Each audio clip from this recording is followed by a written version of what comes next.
Elohim Shalom.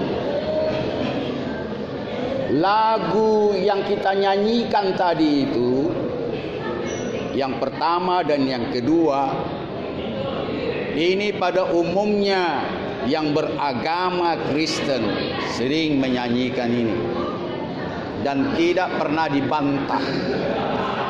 Dan kalau ditanya lagu kesukaan kalian, lagu rohani, termasuklah lagu yang dua tadi. Dan banyak lagu-lagu sejenis bagaimana indahnya bersama Tuhan, bagaimana amannya bersama Tuhan, ya, dan sebagainya. Namun hampir jarang yang beragama Kristen. Saya tidak katakan dulu orang Kristen, ya, saya bedakan itu. Hampir jarang orang yang beragama Kristen menyanyikan "Aku mau jadi berkat" bagi orang lain. Ya, termasuk menyanyikan "Ku renungkan firman-Mu siang dan malam, ku pegang perintah-Mu dan ku lakukan.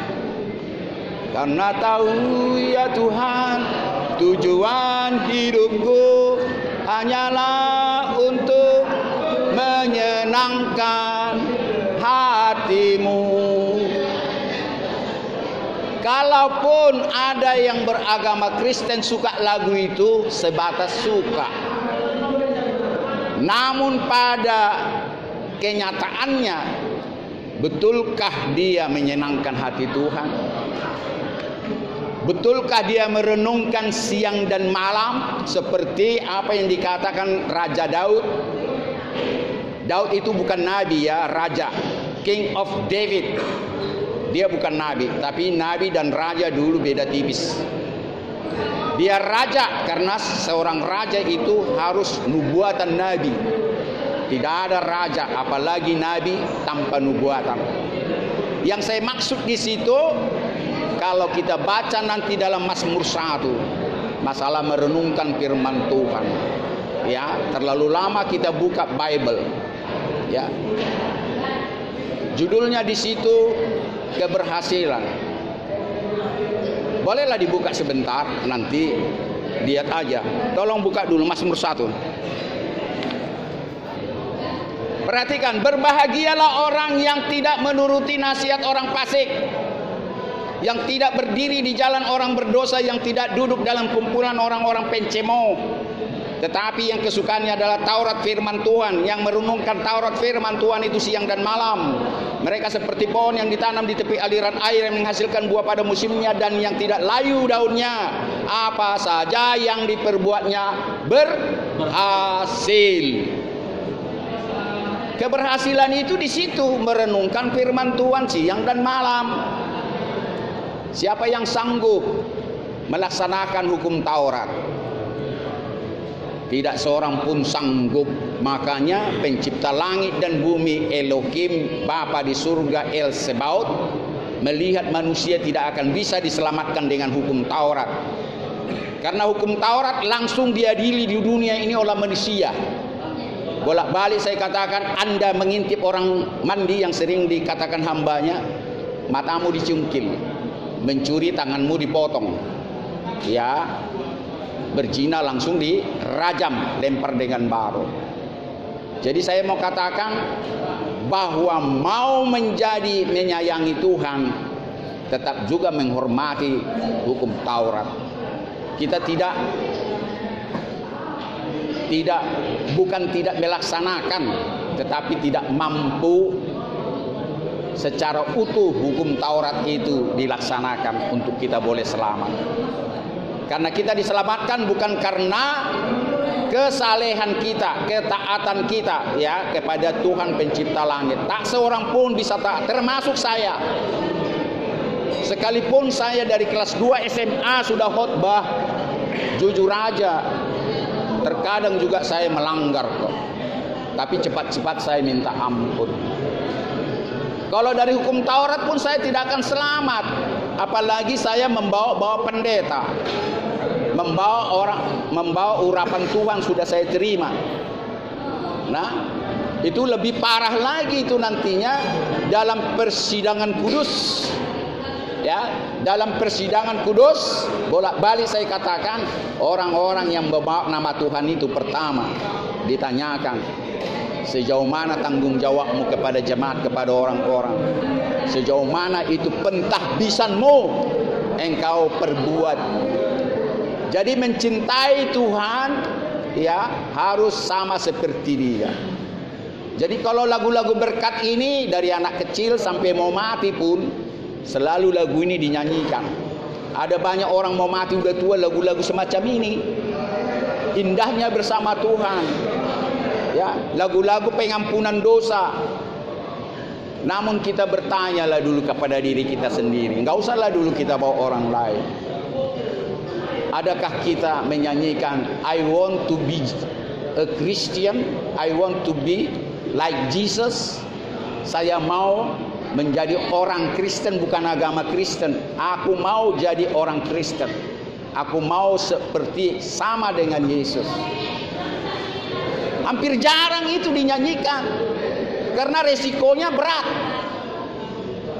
Kemarin saya di kantor advokat cabang Medan. Di situ ada satu namanya perhimpunan Napi Tupulu. Dia bagian sekretariat. Dia lama tahu saya melayani ke Polda, Polres, bahkan di luar Sumatera Utara. Terus saya bilang begini, bagaimana kalau saya ajak kalian yang Muslim, dia agama Islam. Saya minta rekomendasi nanti biar kalian juga sama, masuk ke Polda, masuk ke Polres. Ya, saya kira pasti dikasih. Karena saya lihat di bagian pembinaan mental dan rohani di Islam itu sekali-kali saja, boleh dikatakan tidak rutin. Nah, kalau kami rutin setiap Kamis dan Minggu. Wah, bagaimana? Langsung dia tanyakan apa enggak? Ada uangnya enggak? Saya enggak menjelek-jelekkan dia, wajar pertanyaan itu. Ya iyalah Bapak udah, bagaimana tidak, kan ada transport dan apa semuanya. Jadi begini kawan, kalau kita mengajarkan yang mulia, mengajarkan apa ajaran daripada Tuhan itu, Dia tidak membiarkan kita. Dia tidak membiarkan kita berutang sampai untuk ongkos kita melayani. Itu saya katakan. Singkat cerita, luluhlah dia, betul juga memang. Kita melayani entah agama manapun sebetulnya, jangan pertama kali kita mencari keuntungan. Ya, jangan semata-mata mencari keuntungan. Kalau kita mau cari keuntungan, janganlah dalam pelayanan kerohanian itu. Karena malah itu jadi bumerang sama kita. Itu namanya, mau saya katakan, menjual nama Tuhan itu sendiri. Ada banyak orang menjual nama Tuhan, bukan mencintai Dia. Kalau mencintai Tuhan itu harus berkorban. Dan Tuhan melihat pengorbananmu kawan, pengorbanan kita. Dan apa firman Tuhan? Jika aku memberikan firmanku kepada orang yang kupercaya, dia tidak akan kembali dengan sia-sia kepada aku. Dia akan berbuat sesuai dengan kehendaknya. Kalau dia berbuat, dia tidak akan membiarkan kita sendiri. Dia tidak akan membuat kita kelaparan. Dia tidak membuat kita mengemis untuk kita boleh melayani Dia. Malah Dia marah kalau kita mengemis. Tapi jangan salah khotbah saya ini. Bukan berarti kita tidak menerima kalau ada membantu dana pelayanan. Itu wajar saja. Tinggal sekarang, betulkah dana pelayanan itu dipergunakan untuk melayani Tuhan? Nah, itu pertanyaan. Kalau memang mutlak itu, ya Tuhan tahu. Terus ada pertanyaan, 100% kah itu? Tuhan juga tahu kebutuhan kita. Dana pelayanan itu termasuk transport kita, termasuk makan minum kita, ya, untuk juga penginapan dan sebagainya. Jadi orang yang betul-betul mencintai Tuhan tidak pernah menanyakan itu. Dana pelayananmu engkau buat kemana dan sebagaimana. Tetapi percayalah, kalau saudara dan saya mencintai Tuhan, tidak perlu kita minta berkat-berkat lagi. Jadi kalau lagu-lagu mohon berkat, mohon penyertaan, tiap hari kita menyanyikan itu, saya yakin dia muak dengan lagu kita. Percayalah, saya berani mengatakan, siapapun engkau, pendeta atau hamba Tuhan apapun, kalau sekali-kali hanya berdoa penyertaan Tuhan, mohon berkat, Anda ajarkan kepada jemaat-jemaat, itu salah betul. Kita melayani Tuhan karena Tuhan terlebih dahulu melayani kita. Itu rumusannya. Janganlah engkau melayani dia untuk mengharapkan dia melayanimu. Makanya pelayanan yang berhasil adalah karena saya sudah dilayani Tuhan, maka saya melayani dia. Karena saya mengasihi Tuhan, karena dia terlebih dahulu mengasihi saya. Jangan terbalik. Ya, jangan terbalik. Saya bergloria, saya memuji dia, saya selalu beribadah karena dia sudah menyelamatkan. Dengan sendirinya ada kerelaan. Jangan terbalik, saudara beribadah untuk cari keselamatan lagi. Enggak. Percayalah, saudara sudah diberikan keselamatan asal setia sampai mati di dalam dia. Tepuk tangan dulu buat dia. Saya yakinkan itulah kalau beriman yang benar. Makanya orang gagal tidak menerima berkat dari Tuhan karena apa? Motivasinya salah. Motivasinya salah. Belum lagi kita berbicara masalah perpuluhan. Belum lagi kita berbicara masalah persembahan dan sebagainya. Saya tidak menyinggung itu. Ya, karena saya tidak diselamatkan dengan perpuluhan. Ya, bagaimanapun perpuluhan saya rutin setiap bulan, setiap tahun, bukan perpuluhan menyelamatkan saya. Bukan berarti itu salah, tidak lakukan. Tetapi kita harus mengatakan saya diselamatkan oleh karena kasih setianya, anugerahnya. Ya, makanya jangan andalkan bagaimana kesalehanmu. Manusia tidak bisa mengandalkan kesalehannya sekalipun Anda rutin beribadah. Tetapi itu rutinitas. Beribadah itu tidak harus waktu dan hari tertentu. Beribadah itu kapan saja. Pada saat saudara naik sepeda motor, bawa kendaraan bekerja, bisa saudara beribadah. Karena ibadah itu adalah hubungan roh. Hubungan roh. Ya, jangan salah dan jangan sesat. Kapan saja 24 jam dalam kondisi apapun, saudara ingat bisa beribadah. Artinya rohmu boleh berkomunikasi dengan dia, cakap-cakap dengan dia, apapun, tidak usah panjang-panjang. Apabila saudara dibilang anjing di tengah jalan karena saudara bikin salah, jangan balas dengan anjing lagi. Tuhan mengampunimu. Begitu. Itu sudah ibadah. Dan ada yang mengolok-olok kamu di jalan, Tuhan mengampunimu. Puji Tuhan. Selalu puji Tuhan dan sebagainya, terlalu panjang. Jadi itulah saya mau buktikan bahwa lagu-lagu seperti lagu kita tadi, penyertaan Tuhan luar biasa, berkatnya melimpah dan apa semua, berkatnya seperti sungai dan sebagainya itu dari anak kecil sampai tua itu suka dinyanyikan. Tetapi Tuhan mau rindu saudara menyanyikan, bagaimana aku boleh seperti Engkau Yesusku, mampukan aku to be like you, sama seperti Anda, semakin Engkau Tuhan. Kapan kita mau katakan demikian? Dan kalaupun kita memang tidak sanggup, kita harus mengotot. Itu sering saya katakan, mengototlah to be like him, sama seperti dia. Ya, identik sama seperti dia. Jangan saudara ciut, karena dia sendiri pernah mengatakan, apa yang kulakukan di dunia ini engkau pun sanggup melakukan itu, bahkan lebih daripada yang pernah kulakukan di dunia. Bayangkan, bukankah kita bersemangat?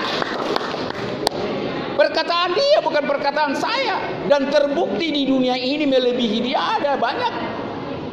Banyak kok. Kalau dia khotbah 5.000 orang kan. 5.000 kan. Tercatat dalam Bible. Sekarang ini khotbah ratusan ribu, ya bahkan jutaan manusia mendengarkan pada momen yang sama orang berkhotbah lewat satelit, ya kan? Misalnya khotbah ini disampaikan satelit, seluruh dunia dengar khotbah saya. Makanya berjuta-juta dengar khotbah saya. Itu salah satu bukti bahwa sanggup manusia, ya, melakukan apa yang sudah pernah dilakukan oleh juru selamat kita, Yesus namanya. Bukan hanya untuk menyembuhkan orang sakit, membangkitkan orang mati pun. Petrus, Yohanes juga membangkitkan orang mati. Termasuk si Paulus juga pernah melakukan itu. Jelas sudah mati bangkit, ya kan? Sama dengan jumlahnya apa yang dilakukan oleh Yesus, ya. Jadi jangan pernah ciut, jangan pernah ciut. Bukan berarti kita mengolok-olok Yesus itu, kau tidak ada apa-apanya rupanya, aku sanggup melakukan, bahkan aku lebih tenar. Aku lebih tenar dari kau. Berapa kesaksian orang di dunia ini mati gara-gara sombong. Saudara ingat, aku lebih tenar daripada Yesus Kristus itu. Tidak lama dia mati. Saudara ingat John Lennon? Ingat John Lennon? Ingat kan? Tidak lama dia mati. Aku lebih tenar daripada Yesus kalian itu. Mati. Banyak contoh, kalaupun kita mau cari di YouTube, ya, terlalu panjang khotbah saya. Itu jelas kesombongan dia. Ya, ada lagi, ya, itu ahli kimia, termasuk ahli fisika dia itu, ya kan, menemukan ini. Dia katakan, aku melebihi daripada Yesus kalian. Aku menciptakan ini, enggak lama mati. Ya, jadi artinya, kalaupun engkau merasa sudah bisa melakukan sesuatu perkara melebihi yang sudah pernah dilakukan oleh Yesusmu, jangan engkau sombong. Makanya kalau ada pengkhotbah, kalau sekali khotbah dia beribu-ribu, katakan berjuta, jangan sombong. Itu karena bantuan satelit. Satelit juga dia yang ciptakan itu. Jangan sombong. Satelit bukan ciptaan manusia. Nanti saudara baca di Amsal Sulaiman, segala sesuatu itu sudah lama ada, apapun. Bahkan yang akan datang pun sudah lama itu ada. Apa pengertiannya itu? Segala sesuatu itu sudah lama ada, yang akan datang pun sudah lama itu ada. Siapa yang bisa menjawab? Tidak ada yang bisa menjawab. Artinya itu semua daripada Sang Pencipta, karena dia berada dalam waktu yang tidak tahu orang satu pun. Segala sesuatu perkataan rohnya. Ya, jadi kembali kepada dia semua ini, bulan dan bintang, semua planet, ya, bermiliar jumlahnya melebihi bumi ini. Banyak sekali di sana. Itu dia yang menciptakan itu. Bahkan istilah di situ yang akan datang pun sudah lama itu sudah ada. Jadi itulah artinya, jangan sampai manusia sombong. Ya, jangan sampai manusia sombong. Orang Yahudi sudah banyak menciptakan teknologi. Ya, terlalu panjang saya sebut namanya ini kita tahu. Jangan pernah katakan itu yang diciptakan orang Yahudi. Tetap itu diciptakan oleh Sang yang Maha Kuasa. El Gibor yang perkasa, ya, El Shaddai yang Maha Kuasa, ya, dengan pemberian izin kepada orang-orang Yahudi yang tidak bisa terkalahkan sekarang soal penemuan teknologi dan sebagainya. Jadi orang Yahudi, orang Israel jangan pernah sombong. Aku yang menciptakan ini, aku yang menciptakan ini, aku yang menciptakan ini. Tanpa disadari bahwa segala sesuatu, kalau bukan kehendaknya, kalau bukan karena anugerah, maka semua ini tidak ada. Ya, akhir dari khotbah saya ini, mari kita nyanyikan dulu lagu anugerah. Berkat anugerahmu melimpah bagiku. Terus semakin hari semakin bertambah besar anugerahmu. Ayo yang keras suaranya.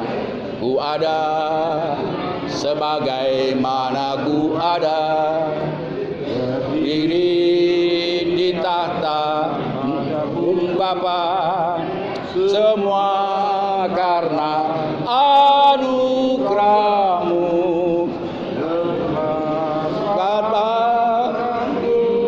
yang telah selamatkanku hidup dalam layak untuk melayani Tuhan, semua karena anugerahmu tercurah bagiku.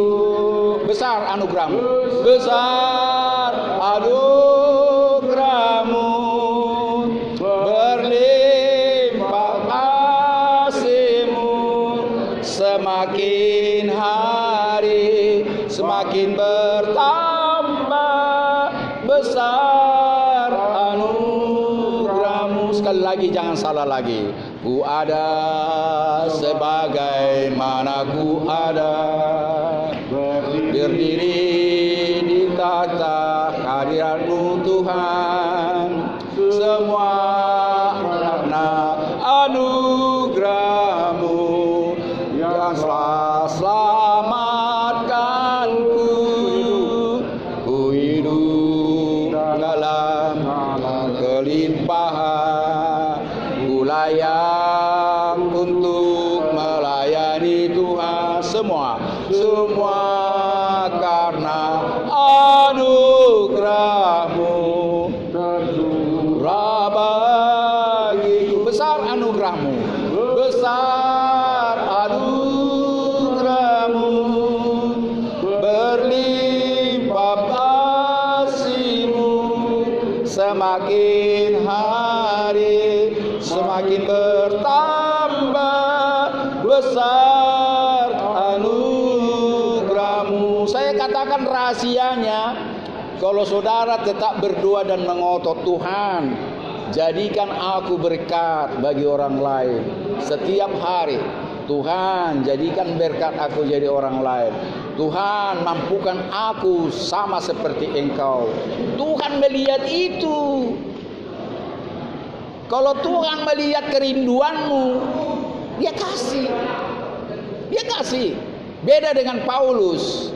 Dia tidak pernah rindu menjadi orang Kristen. Ya, beda. Ini hal yang luar biasa ini, Tuhan menangkap dia.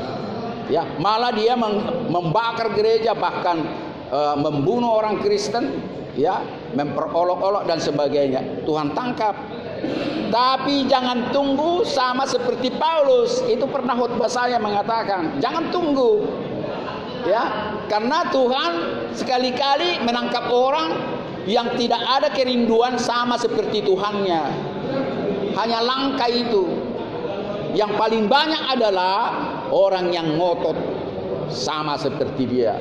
Orang yang ngotot mau menjadi berkat bagi orang lain. Orang yang ngotot mau melayani. Jadi saudara sekarang ini terpenjara di penjara Polda Sumatera Utara nih. Ngototlah, Tuhan, apabila aku sudah keluar dari Polda Sumatera Utara, bila aku sudah selesai persoalan hukumku, aku mau kembali ke Polda Sumatera Utara untuk melayani-Mu Tuhan. Itu dia. Itu dia. Kerinduanmu ini membuat engkau kuat. Jadi kalau nggak ada kerinduan, suam-suam kuku, ya nanti dulu. Apalagi saudara memakai mudah-mudahan Tuhan, ya aku bertobat. Sama dengan saudara, mudah-mudahan berkurang saya merokok, dikurangi sebatang. Impossible, tidak mungkin. Sudah banyak orang berpengalaman mengurangi merokok dengan tidak merokok lagi dengan dikurangi. Gagal total. Termasuk bertobat, saya kurangi pertobatan saya, perlakuan bejat saya dan sebagainya. Gagal total. Yang berhasil adalah saudara harus minta Tuhan, mulai saat ini saya tinggalkan. Sekali lagi saya katakan, yang berhasil adalah mulai saat ini saya tinggalkan segala bentuk dosa apapun. Itu baru berhasil dalam nama Yesus, dalam nama Tuhan. Kalau saudara berusaha dengan kemampuanmu, gagal total. Tak ada yang berhasil. Tolong dulu angkat tangan kawanku. Siapa yang coba-coba tidak merokok dengan berusaha dikurangi? Ada di sini? Cara tidak merokok dengan cara dikurangi dulu satu batang sebatang, ada? Tidak ada di sini.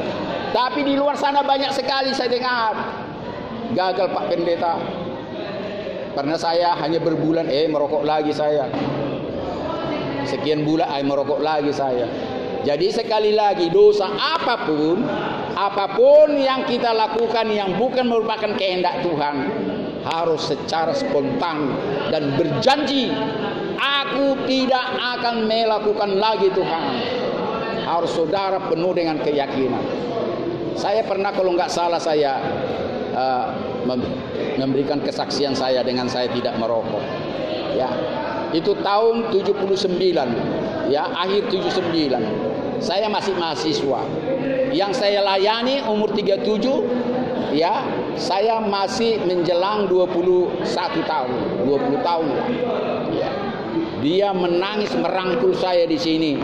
Berdoa dia, Pak Pendeta, mulai saat ini aku berjanji di hadapan Pak Pendeta dan di hadapan Tuhan, tidak akan pernah mabuk lagi tiap hari dan tidak akan pernah merokok lagi. Saudara tahu enggak, saya lihat air matanya begini. Padahal saya di situ masih merokok. Saya akui, walaupun saya sudah berkhotbah di situ, masih merokok saya gudang garam merah. Disitulah saya lihat air matanya dan saya berdoa, Tuhan Yesus, mulai saat ini Tuhan, aku tak akan mau lagi merokok. Maka itu saya ingat tanggalnya, 9 Januari 79 jam 9 malam, bebas saya merokok. Itulah dia. Karena saya klaim langsung tidak akan lagi dalam nama Yesus, tidak coba-coba. Termasuk dengan jenis yang lain, Tuhan mau saudara harus spontan. Jangan coba-coba, jangan mudah-mudahan. Ya, harus seperti mental atau iman daripada Daud. Karena dia sudah menghina Tuhanku, maka Goliat sekarang ini diserahkan nyawanya kepada-Nya. Langsung dia percaya ini. Maka terjadilah kemenangan Raja Daud mengalahkan Goliat. Jadi itu dulu yang saya sampaikan. Masih ada pendeta yang lain, hamba Tuhan, kiranya Tuhan memberkati. Ingatlah, semua engkau diberkati di dunia ini, saudara diselamatkan nantinya, itu hanyalah anugerah semata-mata, bukan hasil pertobatanmu, bukan hasil daripada ibadahmu. Saudara harus percaya, aku sudah diselamatkan, maka aku harus melayani dia dengan mencari jiwa-jiwa, melayani orang-orang dipercaya. Makanya sering saya katakan, saudara punya potensi bersaksi yang sudah mengalami penjara, melayani orang di penjara-penjara. Kalau kami ini belum pernah bersaksi mengalami penjara. Jadi tepat sekali nanti saudara, seperti kami ini melayani di penjara, ada kesaksian. Apalagi yang sudah 2 kali, 3 kali. Siapa yang udah 2 kali di sini? Ada yang udah 2 kali, 3 kali? Ya, biasanya judi itu, bolak-balik judi ya. Jadi itu makanya saya bilang sekali lagi sebelum akhir dari khotbah saya ini, ya, lakukanlah yang memuliakan nama Tuhan dalam sisa-sisa waktumu. Tuhan akan memberkati tanpa engkau minta, dia kasih. Itu makanya disebut dia Adonai Jireh. Dia menyediakan segala yang engkau perlu, bahkan lebih daripada engkau duga. Dia sudah menyediakan itu. Cuma Anda tidak tahu, kita tidak tahu. Udah disediakan. Tinggal melihat. Sudah saatnya aku berikan kepada dia. Sudah pas enggak saya berikan kepada dia. Karena dia adalah El Mukadesu, dia adalah benar dan adil. Ya, dia tahu kepada siapa dikasihnya. Jadi jangan bilang istilah terlambat dari Tuhan, walaupun Anda berdoa, tidak ada terlambat bagi Tuhan. Karena dia mengenal waktu. Waktu Tuhan adalah waktu yang terbaik. Sudah? Waktu Tuhan pasti yang terbaik. Terakhir, walau kadang tak mudah dimengerti, lewati cobaan, ku tetap percaya waktu Tuhan pasti yang terbaik. Bila kau izinkan sesuatu terjadi, ku percaya semua untuk kebaikanku. Bila nanti telah tiba waktumu, ku percaya kuasamu memulihkan hidupku. Sekali lagi, waktu Tuhan. Waktu Tuhan pasti yang terbaik. Walau kadang tak mudah dimengerti, lewati cobaan, ku tetap percaya waktu Tuhan pasti yang terbaik. 1 menit lagi. Jangan pernah Anda katakan kalau kita berbuat jahat itu karena Tuhan yang berkehendak. Jangan pernah. Dan jangan pernah saudara kalau sudah terbukti bersalah di penjara ini merupakan kehendak Tuhan. Ada istilah lain kemarin apa yang saya bilang, takdir. Hati-hati dengan istilah takdir. Ya, masakan engkau melakukan kejahatan, engkau di penjara, ini sudah takdirmu? Tidak, kawan. Ini pekerjaanmu dengan iblis. Jangan gampang bilang ini kehendak Tuhan. Jadi jangan katakan ini cobaan ini yang datang dari iblis itu merupakan kehendak Tuhan. Tidak semata-mata, kecuali Ayub. Ayub memang kehendak Tuhan, iblis mencobai dia. Ternyata dia berhasil. Berhasil karena tahu Tuhan siapa Ayub. Silakan katanya, berhasil. Namun jangan saudara samakan Anda dengan Ayub. Seolah-olah saudara membela, ini kehendak Tuhan. Saya tahu bahwa Tuhan punya rencana yang indah bagimu, kawan. Sekarang sudah hari-hari mendesak. Masakan saudara dipenjarakan sementara Tuhan meminta Anda mengabarkan Injil keselamatan agar dia cepat-cepat datang, agar kita melaksanakan kehendak Tuhan. Kabarkan kabar kesukaan itu. Tidak usah harus pendeta. Ya, dengan berbagai cara ajarkan kabar keselamatan yang daripada Injil. Jadi jangan sekali-kali katakan ini takdirku, maka aku dipenjara. Amin. Tepuk tangan buat Tuhan. Segala puji dan hormat biarlah Tuhan menyempurnakan khotbah saya ini demi kemuliaan dan hormat baginda. Amin.